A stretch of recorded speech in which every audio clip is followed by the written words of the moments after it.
Trees, yes, they connect us with nature. They offer us their microclimate, cool us, shade us. They are habitat for other species. They give us their wood. Perhaps you come from a forestry family or work with wood for a living. That's a whole other take on this relationship with trees, isn't it? Last year, RN featured the Trees I've Loved series, you might recall, which was generated to a great degree by you and your contributions. And this Easter, as many of us get out into the world in a way that we might not usually, we wanted to relive a fantastic talkback that we did to tie in with the project. So let's set the scene first with one of your contributions, an evocation of a tree you've loved. Here's Rob Ewell.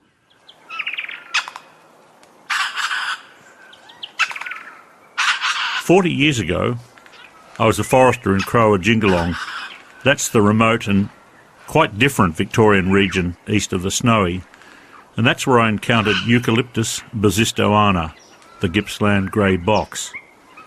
This wonderful species prefers river flats, but around Wongrabel, which is close to the New South Wales border, it takes to the slopes. It's a tall, handsome tree, growing as straight, pale spars, and its wood is blonde and heavy and durable. At the time, 2 rugged individualists cut huge box beams under restricted licences, and those beams went into railway bridges, road bridges and harbour works. And it's also great fuel wood, burns really well.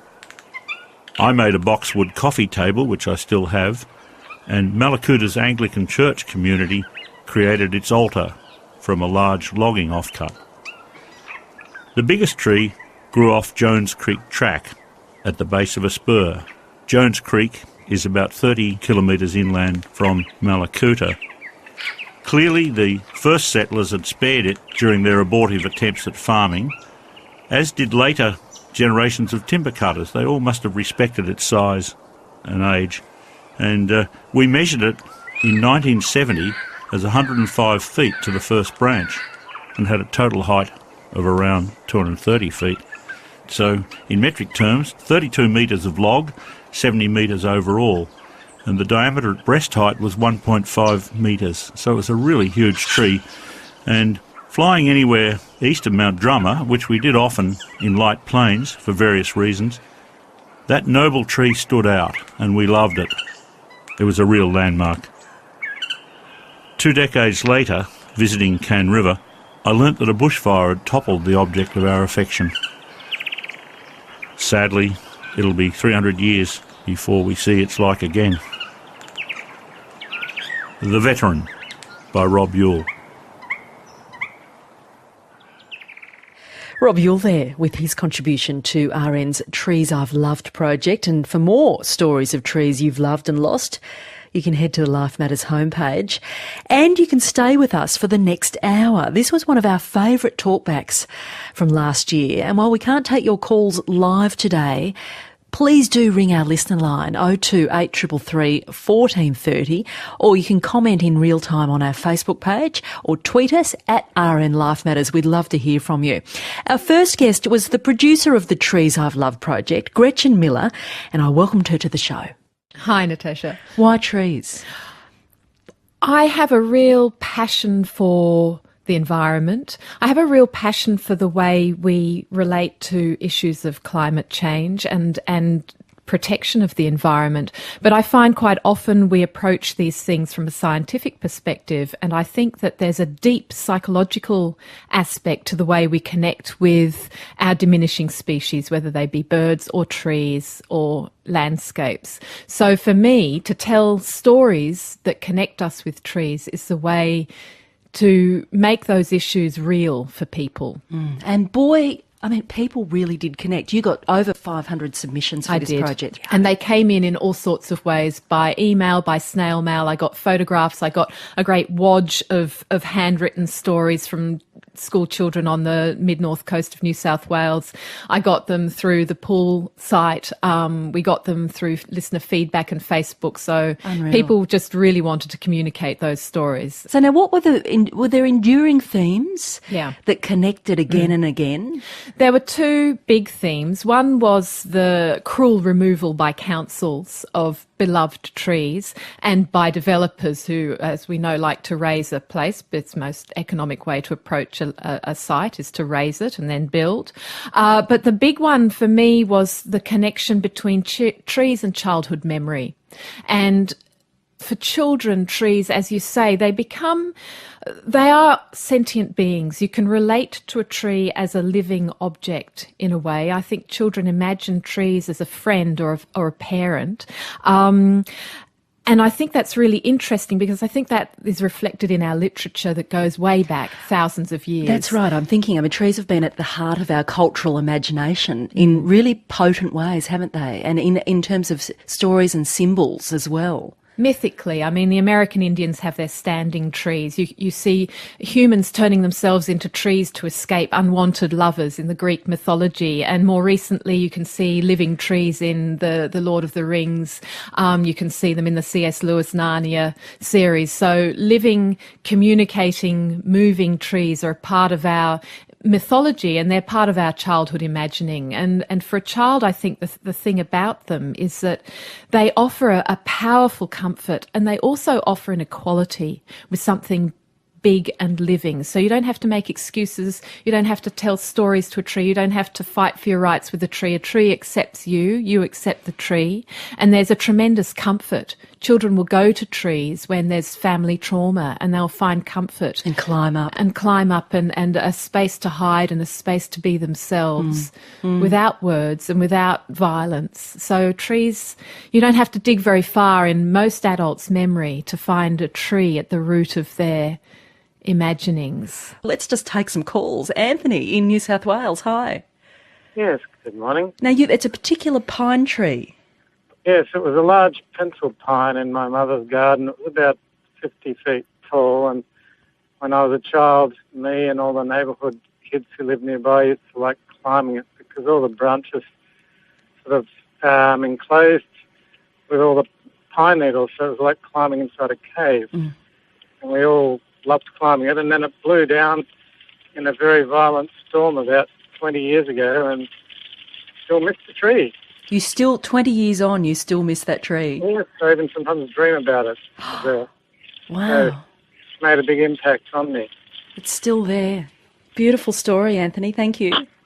You're welcome. Philippa in New South Wales. Now, you've got a particular story about a tree on a harbour, I think. Yes, we live in units right on the harbour. It's a very dense suburb with not many trees. In the corner of our parking lot was a beautiful old casuarina, droopy pine needles, and the birds loved it. It was poisoned, and it's gone. And all I can tell you about this is that the management of the apartments next door were constantly complaining that the pine needles fell on their garage roof and they had to clean the garage roof off. Yes, this is a common story. People don't like the leaf litter from trees. They don't like having to clean it up. Yes. Now, I have my suspicions. I think this story is a bit more complex than it may appear, but I don't know who poisoned that tree. I don't know what the council did about it, if anything. I don't know if anyone was apprehended or fined, but I think you'll find that there are numbers of people who could tell you poison tree stories. Yes, indeed, Philippa. And all I can tell you is that our neighbourhood is very much the worst for losing that beautiful tree. Thank you so much for the call, Philippa. And yes, indeed, I know councils have really struggled with the poisoning issue, especially along coastlines, and some councils have ended up putting up big banners to try and shame what are often residents, I think. So, Jan in New South Wales, hello. Hi. Now, you want to tell a story about a horrible tree. Well, it was because when I first planted it beside the house, I was told it was going to be 16 foot tall eventually. After it passed 30 feet, and it used to shed these it was called a Golden Showers, and it reached 30 feet, and it used to shed all these pretty little seed pods, and I'd have to pay my kids 1 cent each to pull them out every year.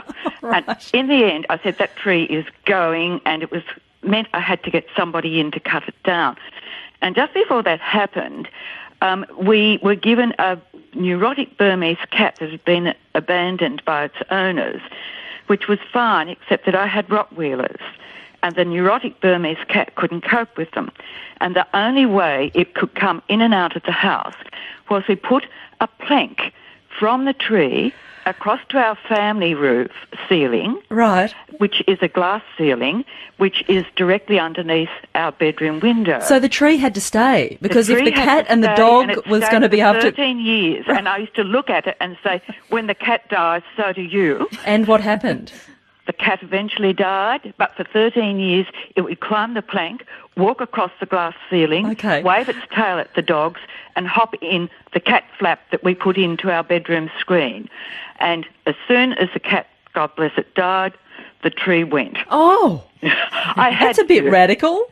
Well, you had to, because Okay. it's a tree that the seeds of it are now becoming very bad for our rainforest, because they've been put in as ornamental trees, Yeah, okay. and the birds are passing them on, and it's now become a big weed, pest. a big weed. Thanks, Jan, for that story. You're welcome. And that's certainly something we'll come to, about trees that haven't been necessarily appropriately planted in the right spot. I mean, there's all sorts of legacy issues about trees that have been planted, the beautiful old ficus trees around neighbourhoods around Australia that are now competing with, the fact that we live in high density spaces. So what goes, the trees or the humans? Which is, I mean, that's an issue, isn't it, Gretchen? That some people have an ambivalent relationship to trees. They don't like the leaf litter, and also people are genuinely scared of boughs falling. Councils see them as a risk, and that's a risk management issue now. Big issue. Well, I think, there's two interesting things there. As our last caller expressed, she planted the tree, but now she realises that the tree is a pest. It's not a native tree. It's causing problems. So that transformation across people's thinking between native and non-native to native is very interesting. It is. But the fear that we have, native trees they're bough droppers. People say they're leaf droppers. I don't think they're as bad as deciduous trees. It's good mulch. Yeah, it's great mulch. And also they're fire sticks. They're designed for fire. But I'm really interested in that anxiety of trees that leads you to have a pristine lawn with perhaps a nice non-threatening couple of rose bushes there. Or camellias. Not camellias are okay. They're beautiful, but yes, you take my but point. They're Shrubby. They're shrubby. Neat. They're neat, and they're not trees. They don't necessarily bring the wildlife. And what I think about this is that I think there's a deeper anxiety there. This concern for tidiness and control is about the human desire to control nature. Because if you let a tree in, you bring in the birds, you bring in the possums, you bring in the spiders and the creatures.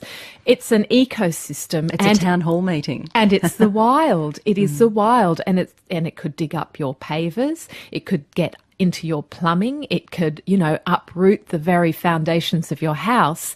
This is the wild coming to you. And if the wild comes to you, who knows what might happen to you? Maybe you too might lose a little bit of control in a sort of bacchanalian sense. I mean, it's kind of fanciful. I love but that. I imagine the wild coming in, and then we become less controlled, and then what happens? It's the unknown. Yeah. So that mystery and unknown and the wildness of nature, that's what I see when I see one of those lawns. I see anxiety about that. Yeah, look, I'd love to hear from Life Matters listeners on that. I know you'll have things to say about your relationship to particular trees, to this concept of letting the wild in some way that Gretchen's talking about. We're talking about trees you've loved or trees you've lost, perhaps trees you've hated. 1300 22 55 76, 1300 call RN. You can text us on 0418 226 576. Twitter is at RN Life Matters, and John has written the beech trees are the wisest and most reassuringly mossy trees, especially in a light mist. I'm just imagining that right now. Let's take call from John, because you've got a point to make about councils and trees, I think. Yes, I moved down to the coast in Victoria. The town will remain nameless. The neighbourhood's about 10 years old, and there are sweeping ocean views from this neighbourhood, and that's why people come here for a sea change, not a tree change. Now, I love trees, I love bushwalking, but the council, in their wisdom, when they created this neighbourhood, have planted eucalypts from one end of the street to the other, which slowly are obliterating all the views. Now, these trees, at this stage, that's about 10 years, are starting to dwarf two-storey houses. And so it's a case of really silly planning. So it's a tricky one, isn't it? Because I guess also those the birds in the region and other species need those trees as well, and we've kind of taken over the coastlines. Chose the wrong species. Yeah, right. They've chosen the wrong species. And in another few years, they're all going to be so dangerous, the council, at great expense, will have to come in and take them all down. What I'm saying is they should have thought ahead a little bit. It's a tricky one, isn't it? Getting the right tree for the right spot these days. Yeah. Yeah, good call. Thank you very much, John. No worries. Rosemary in Tasmania. Hi there. Hello. Now, you've got a story about a Tassie blue gum. We've got a story about 9 Tassie blue gums on a 5-acre property. Tell us. Well, we moved here 38 years ago, and we planted these 2-leaf Tasmanian blue gum seedlings, and they are now 35 metres high. And there are 9 of them, but they make our garden, and we've loved them so much and watched them grow. And they're not really a danger to anyone else. There might be one that might be one day, and another one maybe to our house. But they're just huge. The trunks are enormous, and we love them. And we have been able to underplant. And we actually had our garden was an Open Garden Australia garden last year in October, and they were a real feature. They flower beautifully. It's the Tasmanian floral emblem, and we have swift parrots visit and feed off our blue gum flowers. Thank you very much for that. Oh, actually, I wanted to just ask you, though, what your relationship to those trees is. Oh, well, I don't know. I mean, I have this wonderful memory of our little 1-year-old son standing towering over 2-leaf seedlings when they were planted, and now they're huge and so much bigger than him. It's beautiful. Thank you, Rosemary. Thanks. And Jim in Victoria. Now you've got a story about a child in a tree. Yeah, we have our granddaughter come up from Geelong fairly regularly, and she likes the bush. And anyway, about 2.5-year-old, I said to her when we were passing my favourite black box tree, which is hundreds of years old on our rural property, I said, do you want to give that tree a hug? Anyway, I showed her what to do, and sure enough, she just tried to wrap her arms around this tree, It was most beautiful. She put the big smile on, So I hope she keeps on doing it. It was great to see. I'll probably get into trouble with a lot of my friends for it, but... Why do you think you'll get into trouble? Oh, they're not a hell of a lot of conservationists in our farming lobby around here, unfortunately, but, I'm working on them. We've planted about... We've been here for about 26 years, and we had about 15 trees when we first arrived, and we've got about 2,500 now. So, wow! But we have planted some of the wrong species because it was a fairly saline area. We planted trees called Sargentii and Occidentalis, West Australian trees, and they've grown like steam, but they sort of dry the ground out around the trunks, and the native grasses and other herbage doesn't get a go on, so they're going to have to be taken out in a bit more space. We generally plant our trees too close together. I think we don't allow the native grasses and herbages enough space and enough sunlight, so that's something we've got to Yeah, there's that relationship for. between the what's going on in the canopy and what's happening at the base. Yep, and the other thing was worth a mention is that if people are worried about trees in backyards and worrying about them falling down to plant and want to plant an Australian tree, plant a Bracteon or a Currajong tree, which don't grow very high, and you can take off the tops of them and they'll spread out. They don't get very big, and you can actually use the fruit that's on them. The pods, the seeds in the pods are very nutritious, and they never fall down, and they live for hundreds of years. So nice one. I've got to ask you though, what were you trying to communicate with your 2-year-old granddaughter when you taught her how to hug that tree? Just that, I mean, people hug people, and maybe it's just a thing with me, but living things are living things, and they provide us shade and shelter, and and they're warm trees. If you've ever hugged a tree in winter, you'll find they're quite warm. So I just thought, well, why not? Yeah, beautiful, Jim. Love the call. Thank you. Bye. Yep, that's right. Beautiful heat sinks during winter and cool us during summer. They are the ultimate microclimate offering, aren't they, trees? We are talking trees I've loved and trees I've lost. I'll come to more of your calls in just a tick. I want to introduce Chris Johnston.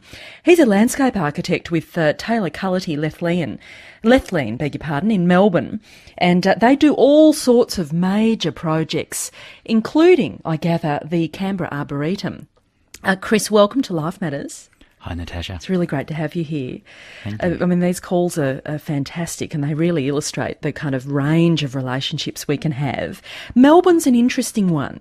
It's a city where exotics were planted, those European elms. They really define the city, don't they? They really do. It's such an important facet of the character of our cities is the ability for trees to sort of fashion and work against the architecture that sits around the streetscapes and the parks that we all love and enjoy around cities. Why were the elms planted in the first place? What's the story there? Well, I believe, now that this is, I might be taking a little bit of a liberty here, I don't know exactly historically, but initially Melbourne was planted out with eucalypts, I believe, in the very early days and sort of in the 1800s, because I assume that that's the plant stock that was available. Then as the city grew and developed and those trees came to the end of their life cycle, they were replaced with exotic trees, and in particular the elm tree was something that took a really prominent place in a lot of Melbourne streetscapes. People from Melbourne and people who've visited Melbourne would know Victoria Parade. They would know the parks such as the Fitzroy Gardens, which have large stands of elm trees in them. They really define the city. Beautiful, beautiful trees. But trees are in crisis, really, is the impression I get. The drought really, really took... These are long-lived trees, but the drought has really taken their toll. And now there's a rather tense conversation about the next step, isn't there? Yeah, there is. There's a need to replace those trees because they are sort of reaching the end of their life cycle, which is interesting when you sort of think of it in terms of centuries and the parable with humans and their lifespan and how trees sort of move through. So Melbourne's sort of beginning to have to engage with that next step, and given that the elm trees are all of a similar age, there's going to be possibly quite a change in that sort of visual character of what those trees bring to the city. Absolutely. So what's being talked about here? Because what those trees might be replaced with, first of all, the removal of those trees is going to cause enough angst. Yes, but then there's the debate over what you replace them with. Yeah, absolutely. I think the way that Melbourne City Council have a draft proposal out at the moment, which is looking at the replacement of these trees, and they're very much coming at it from the idea of an ecological benefit of what the trees can bring, saving the city from the heat island effect, and how the effects of climate change and extra heat and temperature can somewhat be mitigated by what the trees can provide. As you can imagine, a city like Melbourne that sort of keeps evolving and growing, buildings go up, they create shade, streets enclose.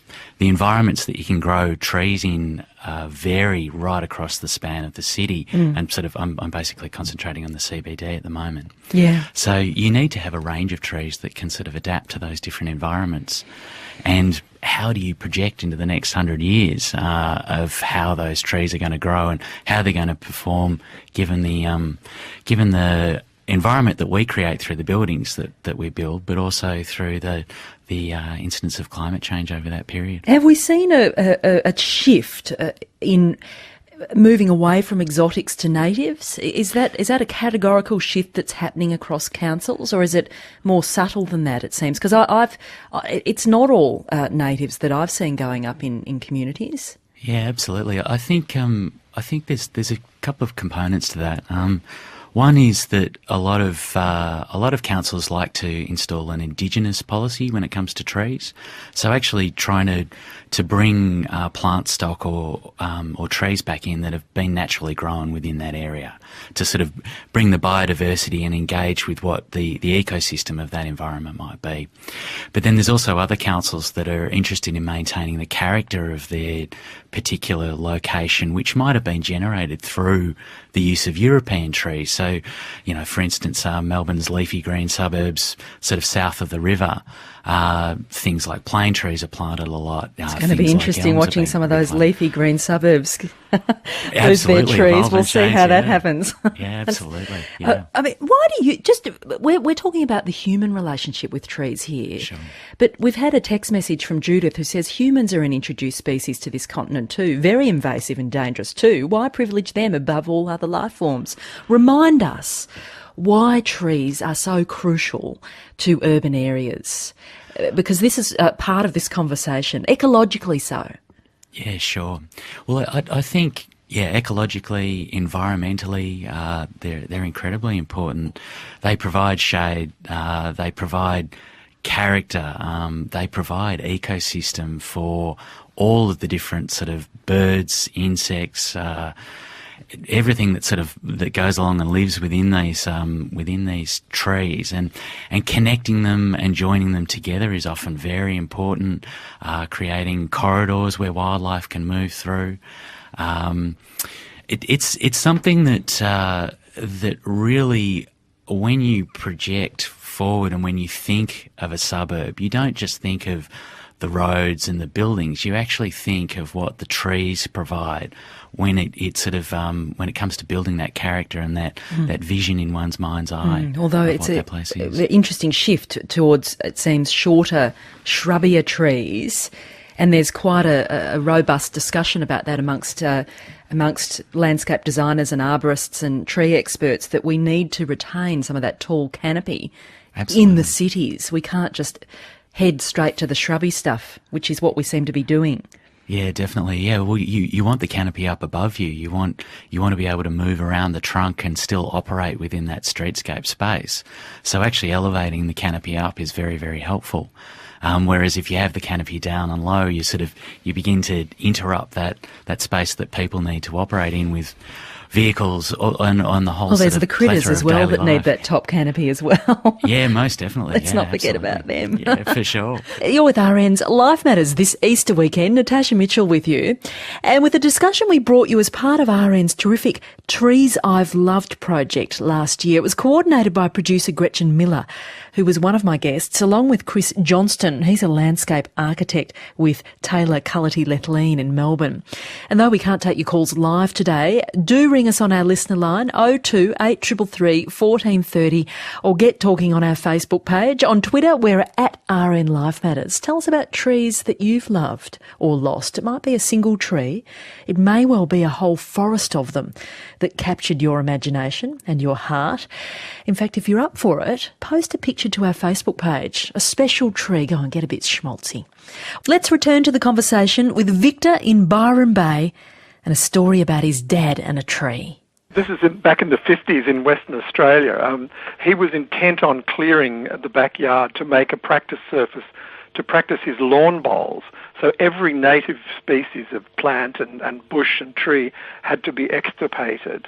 And when he managed to clear it and he got his two sons to drag around the heavy roller to try and make a smooth practice surface, there was one tree left in the way. And the only other thing in the yard was this new Hills hoist. So it was this beautiful, pristine lawn, this one tree where the magpies used to sing to me and wake me in the mornings, and the Hills hoist. So he proceeded to try and give us a lesson in how to fell a tree. And if you chop it a certain way, it'll fall a certain way. And there are ropes around it to pull it in the right direction. But of course, naturally, when the tree fell, in spite of all his lessons, it fell across the Hills hoist and absolutely demolished it. Oh, no. And so for the rest of my days, I used to look at that Hills hoist with its broken teeth and was highly amused at the sort of karmic revenge that last tree had taken on my poor father. So I lost that tree, and I lost the magpies who used to sing to me. And your dad lost the Hills hoist. Yeah.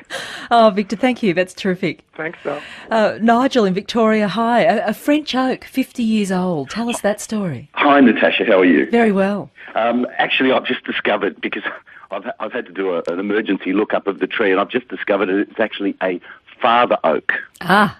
Tell us about this tree. Well, my mother was a teacher at, I think it was Footscray Girls College back in the 50s, and one of her students, she was only just out of teachers' college and teaching all these young girls, and one of her students gave her a little shoot in a biscuit tin, and she brought it home to the family house. I think I was only a newborn, and it was popped in the ground, and we lived on a dirt road. There were cattle drives down our road each week, and when we were kids, we used to sit on the fence and watch all the cattle come past, and we'd strip off little branches off the willow trees and give them a bit of a whip on the backside. But invariably, a couple of cows would get in, and they'd come and eat this shoot right down to the ground.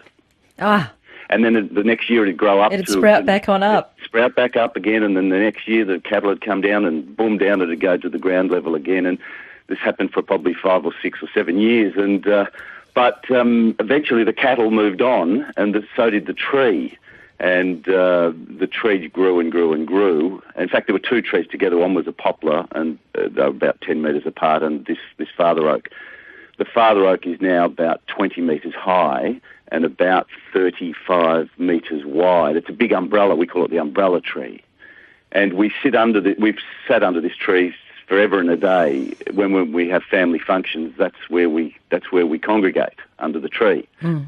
And nice one. It's known through everyone. All of our friends and family know this tree because it's like it's part of the house, really. And the story, the tree could talk. That's right. Well, maybe it does. You just don't understand its language. Yes, a marvellous tree. An absolute. In fact, my parents have just been away overseas, and while they were away I had to prune it because the leaves, it's about 15, 20 metres from the house, and the leaves were tickling the door of the house. So I had to, if I didn't prune it, it would be massive. It would probably be 25, 30 metres high and about 40 metres wide. I love the way that these stories of family trees, they hold family history. So that tree is kind of like a photo album for your family. You can remember the early days of it being eaten by cattle, and no doubt the cows don't go past your place anymore. And now it's still there in your family's presence. So it's a living family history, and I think that's something that can go for communities as well. So when you remove a tree from a community, you remove a whole bunch of stories as well, and that's something which we perhaps don't remember about trees, is that they're our history, but they're also our present, and they contain so much within them. Yeah. Nigel, beautiful call. Thank you for it. Thank you. Ah, terrific. Martin in New South Wales. Hi there. Oh, hello. Yes. You've got a, I think you've got a poem. Yes, when our son was very in his childhood, he spent most of his time sort of climbing a tree, which he sort of developed a deep, meaningful relationship with in his childhood. And I wrote this poem anyway, sort of about that, and it goes: "It's a nice tree, a friendly tree, a shake your hand, how are you tree, a wrap its limbs around you tree, a please sit under me tree, I'll shade you from the sun tree, a doesn't lose its leaves tree, stand naked half the year tree, a creaking branches free tree, that will not wake you up tree, when winter storms arrive." Oh, we love that. You've lost it too, I can hear. Well, I suppose it just brings back such sort of wonderful memories of my son and his childhood. Yeah, gosh, and see, there you go. Just what Gretchen was saying. These stories of trees are wrapped up in our own stories. I love that, Martin. Thank you. Pleasure. Thank you. Bye-bye. Bye there. Now, look, I'd like to bring in another guest at this point. We're all a little bit teary in here. I don't know. I'm not quite sure why, but we just are. Now, underneath the Westgate Bridge, also in Melbourne, there's a bush care group doing something extraordinary with an old industrial site. And most of us, even if you've never been to Melbourne, know the Westgate Bridge. There it is, that big, towering, iconic bridge taking you from the west into the city.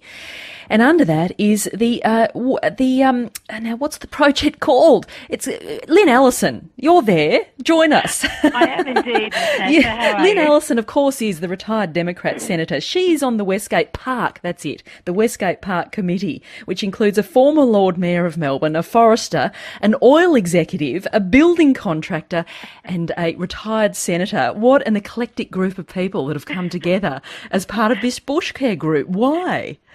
Oh, well, this park was very neglected up until 14 years ago when a friends group got established, and in that time has put in around 200,000 plants.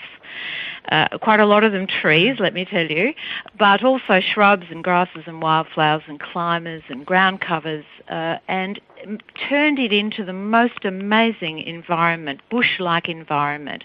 All these plants are native to within 5 kilometres of the Melbourne CBD. And you can be in that park, and apart from the hum of the Westgate Bridge, which is just towering, more than a hum. It's right above you, isn't it? It's towering up right above you. But there are so many places in the park where you can be completely unaware. You can think yourself to be 100 kilometres away from the city in some amazing place. So it is an extraordinary achievement on the part of this small group, and as you say, they are an eclectic bunch, but they certainly get along very well together, and their achievements, as I say, have been amazing. They also draw in a lot of people from the community and particularly the corporate sector. So more and more organisations that give their staff some time to do community service are coming to the park, and we can accommodate them with meaningful work to do, whether it's mulching or weeding or planting. There's always a task. So we're probably about 3/4 of the way through this transformation process. Well, just to take us back to what the site looked like before, describe the vista. Well, it was left over from building the Westgate Bridge, but before that it's been variously a rubbish dump, it was a sand mine, it was a test site for Boeing's aircraft, and pretty much at the time that it was handed over to the people of Victoria, it was dirt. So there wasn't a single plant on there apart from some very small areas of salt marsh vegetation, because one of the parts of the park is a very big salt lake. It's even saltier than seawater, and it's thought that it's deep and bringing in salt water from the sea. So it's quite close to both the river and the bay. So yes, it starts from scratch, and that's what I think is amazing, because not only do we have beautiful mature trees, and I could, reel off a whole lot that are very special to me. Well, do that for me right now, please. Okay. I'd love to, because there's a very particular ethos here. You've been trying to recreate a kind of landscape that draws on species of the region very much. But tell us about your favourite trees. Well, you can't. I love being able to ask a former Democrat senator about her favourite trees. It's great. You can't go past Eucalyptus camaldulensis, and that's red river gum. And of course, they were common right round the east coast of the bay. And but lost. So there are a lot of Eucalyptus camaldulensis in the park, and they are elegant, beautiful, gorgeous trees. But I'm actually in love with Alocasuarina littoralis, which is black she oak, and this tree. It's a beautiful grey-green, and it's a lovely drooping kind of a structure, but when you look up close, it has very fine branchlets, and they have beautiful markings on them of red and yellow stripes.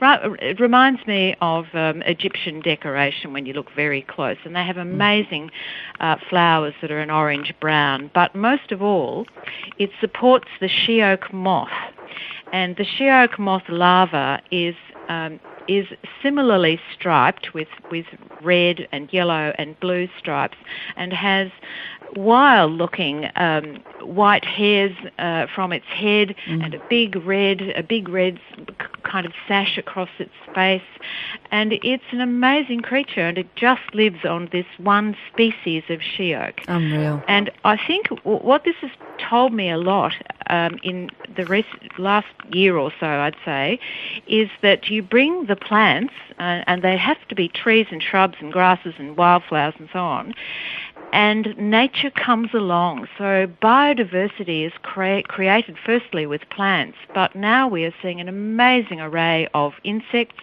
and the she-oak moth is one of them. But also on any one day there'll be 50 species around that number of birds in the park. There are dragonflies and damselflies. There are amazing little insects. Yesterday I was taking a photograph of a tiny spider. So the beauty is just immense in the park. That's and glorious. It comes from this sense of things are in the right place. These trees are where they're meant to be, and what's followed is a whole range of biodiversity that's amazing. And of course, you won the Urban Landcare Award at the 2010 National Landcare Awards for this whole bush care project. But what I'm loving, Lynn Allison, is the comparison between the scale of size, these insects, and then above is this towering bridge, which I've driven over many a time, and you'd have no sense in your car over that enormous bridge of these little caterpillars thriving and surviving underneath you. I've got to take some calls because we've absolutely chock-a-block bored, and I'm joined this morning by Chris Johnston, a landscape architect at Taylor Cullity Lethlean in Melbourne, Lynn Allison, former Democrat senator, a member of the Westgate Park Bush Care Group. Love to hear your bush care stories on a Facebook page if you've got them. And Gretchen Miller is with us too, Radio National producer, the creator and coordinator of the Trees I've Loved project. Daniel in Sydney, hi. Oh, hi. How are you, Fran? Yes, tell us about the tree climbing transition you'd done. Okay, well, what happens is we all climb trees when we're young, and that's our wilderness. And the adults go in the cars too often, and the kids go up the trees, and that's their space. And then when we get older, we don't tend to climb trees anymore. It's seen as embarrassing, and unless with a chainsaw. So we come back at the trees with a chainsaw, and it's a bit of the tragedy of the commons. And so I went out the back just now, and I'm renting a place, and I climbed a couple of the beautiful, what are they called, paper barks, and I climbed them for the first time, or the second time actually. I love and that. The landlord said that he wants to take them down because they're interfering with the drains. But I said, well, that's the reason why we wanted this place, these trees. But I think it goes a lot further than that. I mean, I just did an assignment at uni on orangutans, and it turns out that our local hardware stores are full of critically endangered trees like Meranti and Mabau. Mabau's not necessarily critically endangered, but the habitats are. And a lot of these trees might have had orangutans swing on them. Yeah. And yet to find that it's compulsory to use certain of these timbers in our building codes. Now, we think you're puffing a bit. Are you actually up the tree right now? Well, I tell you the truth, I climbed up the tree while I was waiting, and I got a little bit stuck, and that's one of the joys of climbing these trees. And I was a little bit concerned at one stage, but I did manage to get down okay. So we nearly lost you up that tree. We did, yeah. I'm loving it. Daniel. Thank you, Fran. Live from a tree. Thank you so much, Dan. Pleasure. Oh, I love it. Oh, I'll just take one more call. Veronica in Tasmania. Hi there. Oh, hello. How are you going? I'm very well. You have a weeping willow story. Yes. I grew up in an industrial area in Brisbane, and out the front of our house was this great big weeping willow, and it happened to be right where the bus stop was. But there was no seat. So my mother got a seat and put it, it was my sister's job every morning to put it underneath the weeping willow.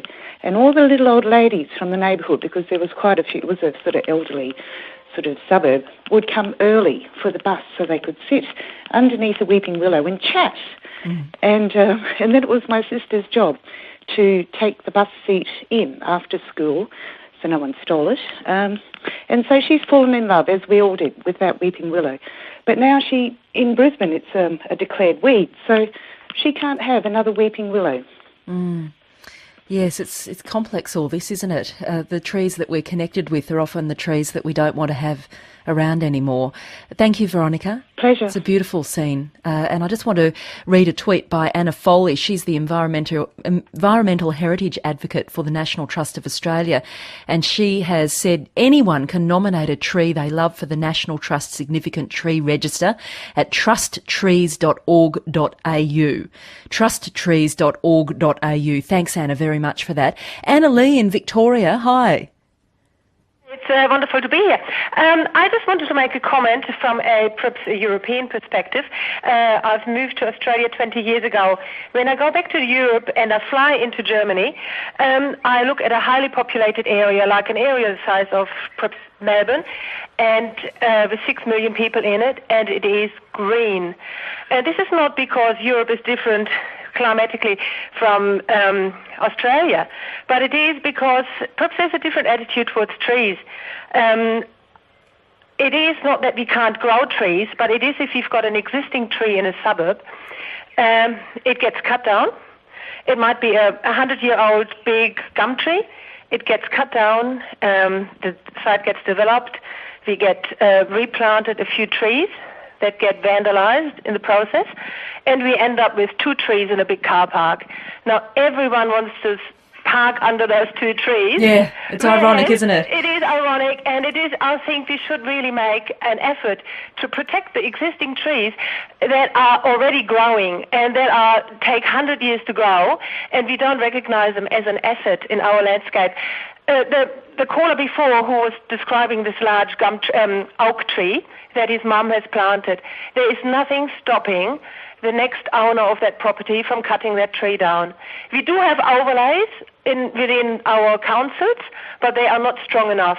How often have I seen a tree getting cut down on a Saturday or Sunday when there is no one to watch it by contractors that are doing the wrong thing? Thanks, Anna Lee. Carol in Brisbane, hi there. Hi there. A Cape Town treehouse story. A Cape Town treehouse story from the 1950s in apartheid South Africa. English and Afrikaans kids, one lot liberal and the other lot nationalist and pro-apartheid. We all shared the same eucalypt, the same gum tree with a treehouse, and played very happily until the election time came and the Afrikaans kids' nationalist father painted Vote Nationalist, which was for the apartheid government, in big orange letters on the veranda above their house. We kids on the English side threw the Afrikaans kids out of the treehouse and didn't let them back in again until the elections were over and the sign was painted out. And then we all lived very happily again together. Wow, complex, that one. A tree is a sort of in the no man's land almost. Carol? Well, yeah, it was neutral territory until the sign went up, and then we kids already knew which side we were on. We were either pro or anti-apartheid. Carol, what a call. Thank you so much. Okay, thank you. Great. Bye. And Isabel, a Japanese maple story. Yes, a garden which my neighbours call the jungle, and they love it. It's all trees. My Japanese maple is my favourite tree. Over 60 years old, that's when I've lived here. I wrote it a haiku. Japanese maple dying in autumn glory, only to rise triumphant in the green spring again. Oh. And there's much more. I mean, the children love the garden. They call it our jungle. Yeah. And I give the green to this busy road where cars rush up and down. Now, used not to be. Many, many trees. But, right, I know it's time up. No, I think we've lost you. But Isabel, thank you so much. No, you're still there. Thank you very much for that beautiful haiku. I heard it. Am I still talking? You are, but we have to let you go You now. have to let me go, yeah. Okay, Yeah. I'm glad I got through. I tried all morning. I'm glad you got through too. And I think you've lived in that neighbourhood for over 60 years and Yes. lived on this earth for over 90. So thank you for the Yeah, call. Right, bye-bye. Oh, Isabel, great call there to round off our talkback on Trees I've Loved. And if you'd like to find out more about the Trees I've Loved project, you can catch all the details on the Life Matters website. It was coordinated by producer and tree lover Gretchen Miller, who joined us on the show, as did Chris Johnston, a landscape architect with Taylor Cullity Lethleen in Melbourne. He's one of the team responsible for the design of the National Arboretum in Canberra, which, in fact, I got to last year. Went for my birthday. Lots of beautiful little baby trees making their way up from the earth. It's going to be a fine forest, well worth visiting one of these days. Let's round off then with another of the contributions that came from RN listeners in the Trees I've Loved project. This one has a bit of an Eastery tinge. Here's Smithy.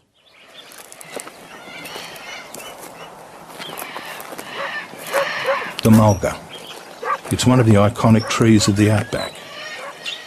Its natural range ends a few hundred kilometres west of our block, but I planted a trial plot up the back corner over 20 years ago. 10 seedlings. It was an apt choice, since more than half those intervening years have been droughty. One seedling couldn't survive the attentions of our macropods.